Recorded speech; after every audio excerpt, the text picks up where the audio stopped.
Hello tribals. तो पिछली video में अपन ने ये देख लिया था कि रिवर्सिबल सेल इंजरी क्या होती है, कैसे होती है, और अब हम देखने जाएंगे कि रिवर्सिबल इंजरी के आगे की दास्तान क्या होती है। अब रिवर्सिबल इंजरी के तो अपने को पता है दो ही फाइनल मोमेंट्स निकल सकते हैं। या तो अगर रिवर्सिबल इंजरी को देने वाले स्टिमुलस को अपन हटा दिए तो वो वापस नॉर्मल हो जाएगी सेल। पर अगर रिवर्सिबल इंजरी कंटिन्यूस दिए जा रहे हैं तो वो एट दी एंड बदलेगी रिवर्सिबल सेल इंजरी के अंदर। या फिर कैसे हो सकता है, कोई एक सेल है जिसको एकदम 1 सेकंड के अंदर या एकदम तुरंत सीवियर इंजरी हो गई, जिसमें वो उसको रिकवर नहीं कर पा रहा, रिकूपरेट उससे नहीं कर पा रहा, तो वहाँ पे होगी रिवर्सिबल सेल इंजरी। तो सिंपल सी बात है, अब irreversible cell injury will finally lead to death. अब फाइनली तो डेथ को जा रही है, तो अपने को ये भी जानना चाहिए सेल डेथ किस किस तरीके से होती है। सेल डेथ होने के दो तरीके हैं। सेल डेथ होने के क्या क्या दो तरीके हैं, एक है एपोप्टोसिस, दूसरा है नेक्रोसिस। अब पहली वीडियो में मैंने बताया था एपोप्टोसिस इज बेसिकली प्रोग्राम्ड या ऑर्गेनाइज सेल डेथ। बेसिकली आप सुसाइड करने से पहले सोचते हैं, 100 बार सोचते हैं इसको ऐसे करना है, इसको वैसे करना है, इस तरीके से I will and my self. But खैर ये चीज़ करनी नहीं चाहिए, बट स्टिल अब हम एपोप्टोसिस यही चीज़ है, वो पूरी तरह प्लान करता है, पूरी तरह ऑर्गेनाइज होता है कि मुझे इस तरीके से एंड होना है। तो this is one way of cell death. दूसरा क्या है, दूसरा is necrosis. Necrosis is basically बोल सकते हैं एक्सीडेंटल सेल डेथ। या तो अपन किसी भी एक्सीडेंट की वजह से या किसी भी रीज़न की वजह से हमारी सेल को ना खाना पानी मिल रहा है, ना ऑक्सीजन मिल रहा है, कुछ भी उसकी सस्टेन के लिए चीज़ हम नहीं दे रहे हैं, तो उससे क्या होगा, सबसे पहले क्या होगा, सीवियर इरिपेरेबल इंजरी हो जाएगी। या किस किस रीज़न से हो सकता है, या तो हमने एक बहुत सीवियर इरिपेरेबल बिना ठीक होने वाली कोई इंजरी मैंने दे दी तो उसके कारण हो रहा है। और दूसरा क्या है, या कंटिन्यूस रिवर्सिबल इंजरी मैं दिए जा रहा हूँ और मैं मेरा परसिस्टेंट स्टिमुलस को हटा नहीं रहा हूँ, ये एक रीज़न हो सकता है। अब देखते हैं अपन, अब अगर एपोप्टोसिस और नेक्रोसिस दोनों के फीचर्स अगर कोई इंजरी शो कर रहा है तो उसको बोलते हैं अपन नेक्रोप्टोसिस। दोनों का नाम मिला के बता दी क्योंकि दोनों का सेम इंजरी, दोनों का सेम कैरेक्टरिस्टिक्स बता रहा है, सिंपल।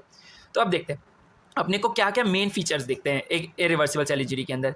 मेन 3 चीज़ें तो दिखती है, एक है सीवियर माइटोकॉन्ड्रियल डैमेज, दूसरा होगा लाइसोसोमल रप्चर और तीसरा होगा सेल मेम्ब्रेन डैमेज। अब सेल मेम्ब्रेन सिर्फ ये मतलब नहीं प्लाज्मा मेम्ब्रेन भी हो, सारी मेम्ब्रेन्स का कुछ ना कुछ डैमेज होगा। Lysosomal membrane damage, mitochondrial membrane damage और भी अलग, एंडोप्लाज्मिक रेटिकुलम, ये जितने भी वैक्यूलेटेड स्ट्रक्चर्स हैं, मेम्ब्रेन स्ट्रक्चर है, मेम्ब्रेनल स्ट्रक्चर्स है, उन सब का डैमेज होता है। तो सबसे पहले देखते हैं माइटोकॉन्ड्रियल डैमेज में क्या दिखता है। अब माइटोकॉन्ड्रियल डैमेज अपने को पता है सबसे इजीली होता है क्योंकि हाइपोक्सिया का अगर अपन एग्जांपल है, अब हाइपोक्सिया हो रहा है तो अपने को पता है माइटोकॉन्ड्रिया का मेम्ब्रेन डैमेज हो जाता है उसके कारण। अब माइटोकॉन्ड्रिया का मेम्ब्रेन डैमेज हो रहा है तो उस मेम्ब्रेन डैमेज के ओपनिंग के कारण ना, अब माइटोकॉन्ड्रिया में कैल्शियम के लेवल को, अपन सेल के भी कैल्शियम लेवल को ना बहुत कम रखते हैं, एकदम मिनिमल अमाउंट पे कैल्शियम लेवल को रखते हैं, क्योंकि कैल्शियम बहुत रिएक्टिव है और हमारी सेल की बहुत सी चीज़ों को वो इन्फ्लुएंस करता है, एक्साइट करता है, बहुत सारी चीज़ें जैसे वैक्यूल, जैसे ट्रांसपोर्टेशन या एक्साइटेशन। जैसे मसल सेल में अगर कैल्शियम ऑल टाइम रहेगा तो वो कॉन्ट्रैक्टेड रहेगी पूरे टाइम, तो इसलिए अपन कैल्शियम का लेवल बहुत कम रखते हैं कि बस सस्टेनेबल अमाउंट जितनी नेसेसिटी होती रहे, फिर जब किसी चीज़ की ज़रूरत पड़ेगी तब उसको एंटर करेंगे, पर तब तक नहीं। तो इसलिए अपन कैल्शियम, अब मेम्ब्रेन डैमेज हो गया, सेल मेम्ब्रेन डैमेज भी हो गया और माइटोकॉन्ड्रियल मेम्ब्रेन भी डैमेज हो गया, तो उसके कारण क्या होगा, कैल्शियम का पूरा इन्फ्लक्स होगा एक्स्ट्रा सेल्यूलर फ्लूइड से इंट्रासेल्यूलर फ्लूइड में आएगा, इंट्रासेल्यूलर फ्लूइड से माइटोकॉन्ड्रियल मैट्रिक्स में जाएगा। तो excessive calcium influx from intracellular fluid. अब उसके कारण क्या होगा, माइटोकॉन्ड्रिया में डिपोजिशन होता जाएगा कैल्शियम का। अब कैल्शियम को निकालने के लिए हमारे माइटोकॉन्ड्रिया में एक पोर होता है जिसको बोलते हैं अपन mitochondrial permeability transit pore. Mitochondrial permeability transit pore is basically एक ऐसा करेक्टिव पोर बोल सकते हैं कि अगर कोई भी टाइप का ज़्यादा इलेक्ट्रोलाइट आ जाए या ज़्यादा कैल्शियम या कोई भी टाइप का टॉक्सिन आ जाए या एक्सेस वाटर अगर माइटोकॉन्ड्रिया के अंदर एंटर कर जाता है तो ये सब चीज़ को निकालने में काम करता है। पर सादी सी बात है, हर एक चीज़ का एक लिमिट होता है, एक हद होती है जहाँ तक वो काम कर सकता है। अब वो एक्सेस कैल्शियम को निकालने में लग जाएगा। अब एक्सेस में है कैल्शियम, अब एक्सेस में तो क्या होगा, उसका डैमेज होता जाएगा, वो पोर इतनी सारी चीज़ें निकाल सकता। अब इतनी सी छेद है, इतना सा छेद है, तो मैं उसके अंदर इतनी सारी चीज़ तो नहीं निकाल सकता ना।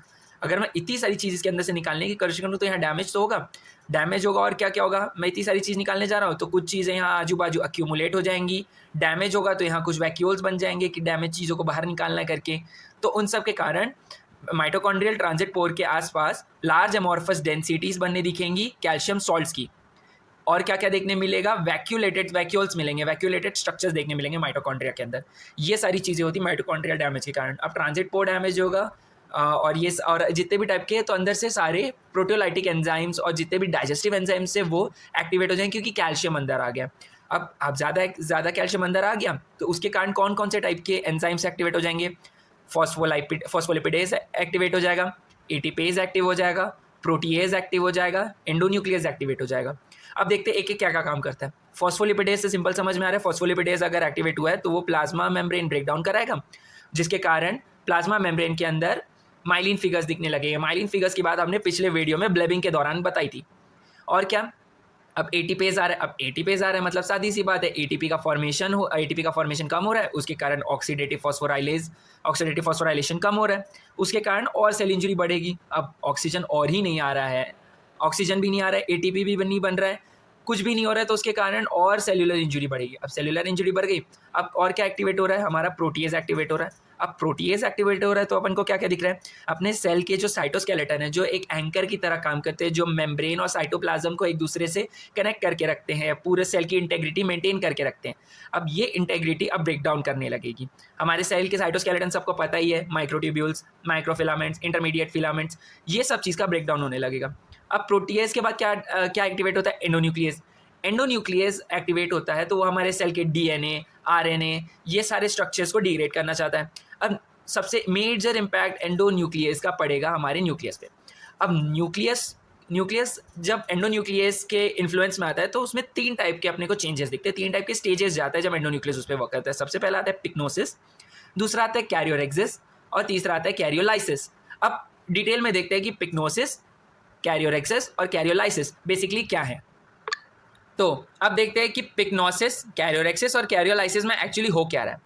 अब पिक्नोसिस का मतलब सिंपल सा हो रहा है श्रिंकेज या कंडेंसेशन ऑफ द न्यूक्लियस। तो सबसे पहले ये समझिए अपना बेसिक सा न्यूक्लियस है जो इंजरी के पहले रहता है।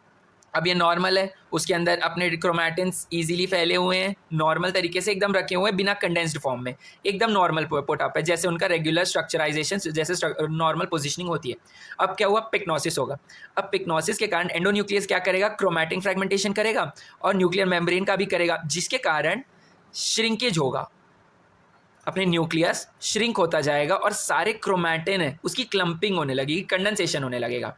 अब सादी सी बात है, ये मेरा नॉर्मल न्यूक्लियस है जैसे, अब मैं इसमें रंग लगाऊंगा, कोई भी टाइप का स्टेन करूंगा तो ये थोड़ा लाइटर कलर देगा, पर मैंने सब ये सारे कलर्ड स्ट्रक्चर्स को एक साथ कर दिया तो अब ये मेरे को थोड़ा डार्कर कलर दिखेगा। तो इसका सिंपल सा मतलब है कि क्लम्पिंग या कंडेंसेशन के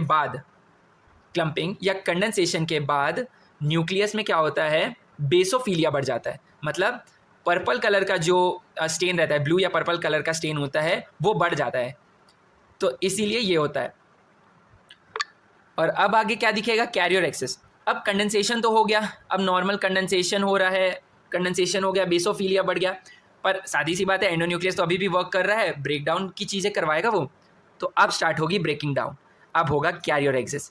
कैरियोरेक्सिस में क्या होता है? अपना एंडोन्यूक्लियस अपने न्यूक्लियर मेम्ब्रेन और क्रोमैटिन को तोड़ने लगता है, उसका फ्रैगमेंटेशन करने लगता है, तो फ्रैगमेंटेशन ऑफ कंडेंस्ड न्यूक्लियाई होने लगता है। तो अब सादी सी बात है, पहले मैंने इतनी मुट्ठी बना के चीज़ें रखी थी तो बेसोफिलिया मस्त बढ़ गया था, तो अब क्या होगा? अब टूटते जा रहे हैं, मेरी एक चीज़ इधर अलग जा रही है, एक चीज़ इधर जा रही है, अलग जा रही है, एकदम ही अलग जा रही है। अब चीज़ अलग अलग जाएगी तो क्या हो रहा है? अपना क्रोमैटिन बेसोफिलिया अब कम होने लगेगा। अब बेसोफिलिया क्रोमैटिन अब जब कम होने लग रहा है तो फाइनल सी बात है, अब ये स्टेन कम देने लगेगा। तो अब क्या होगा? फाइनल चीज़ होगा कैरियोलाइसिस। कैरियोलाइसिस में क्या होगा?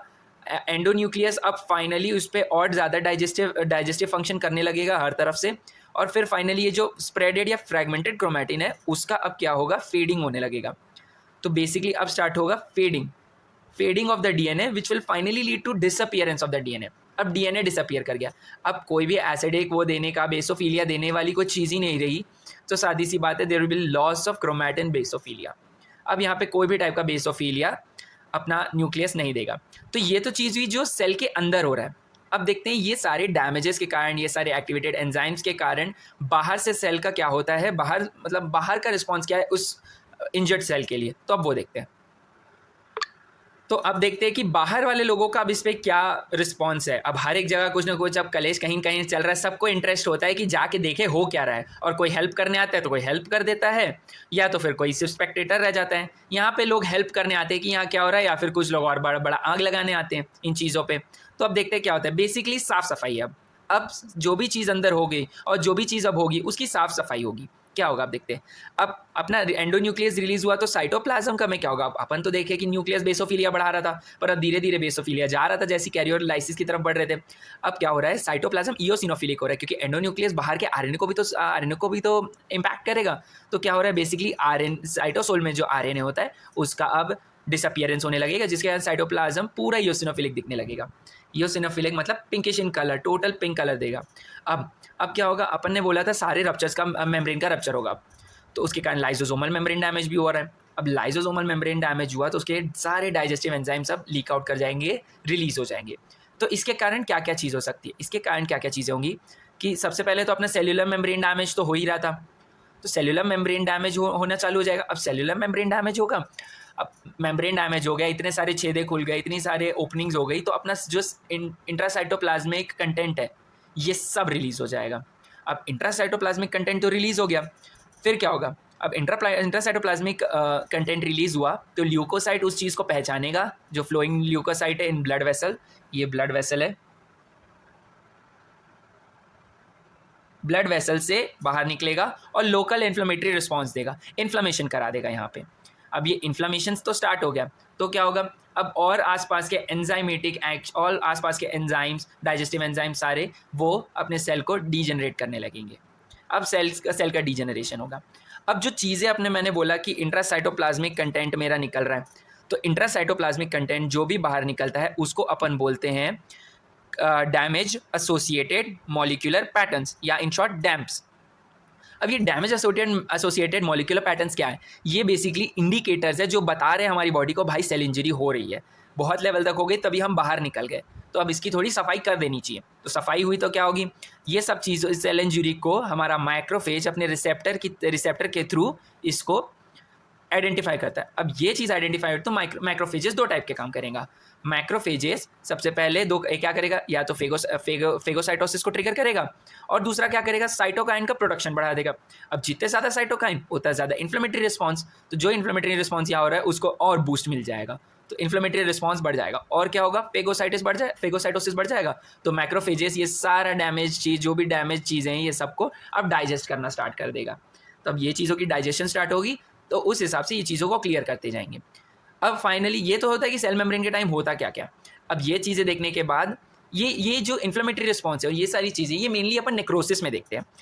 एपोप्टोसिस में इन्फ्लेमेशन नहीं दिखता है, ये बहुत इंपॉर्टेंट पॉइंट है कि नेक्रोसिस में जो अपन देख रहे हैं वहाँ पे इन्फ्लेमेशन हो रहा है, तो ये जो चीज़ हो रही है ये बेसिकली नेक्रोसिस के दौरान हो रही है।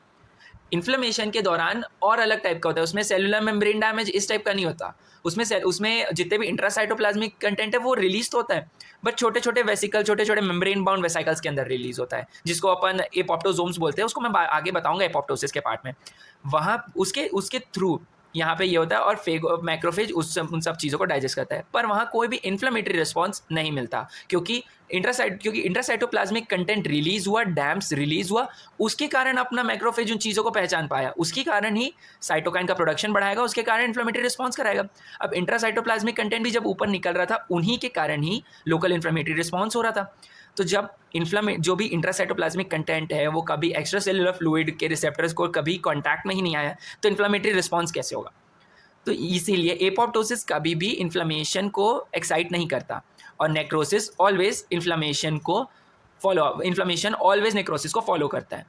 तो that is it for the irreversible cell injury. Next अपन जाएंगे नेक्रोसिस पे कि नेक्रोसिस क्या होता है, नेक्रोसिस के टाइप्स क्या होते हैं, नेक्रोसिस की मॉर्फोलॉजी क्या होती है, और नेक्रोसिस और एपोप्टोसिस के बीच में डिफरेंसेस।